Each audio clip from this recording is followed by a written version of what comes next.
රසම රස චිකන් කරි එකක් හදමුද? මේකේ මේන් ඉන්ග්‍රීඩියන්ට් එක තමයි ස්වීට් සොයි සෝස්.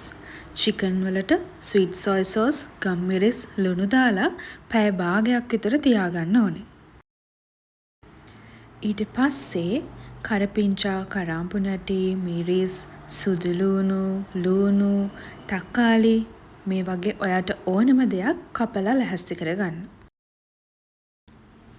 පෑන් එකට තෙල් චුට්ටක් දාලා ඒක හොඳට රත් වෙද්දී අපේ චිකන් කෑලි ටිකයි සොයි සෝස් ටිකයි එකට එකතු කරනවා. මේකේ චිකන් කෑලි ටික තැම්බෙන්න ඕනේ සොයි සෝස් වලින්.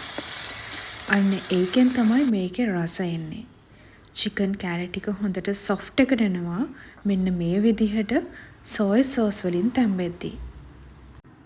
ඊට පස්සේ ඉතුරු අමුද්‍රව්‍ය ටික එකතු කරලා කෑරි මිරිස්, ගම්මිරිස්, ගාලික්, සීනි චුට්ටකුත් එකතු කරලා හොඳට කලවම් කරන්න ඕනේ. කැමති නම් වතුර ටිකකුත් දාගන්න. මේක මාරම රසයි. අනිවාර්යෙන්ම මේක හදලා බලන්න.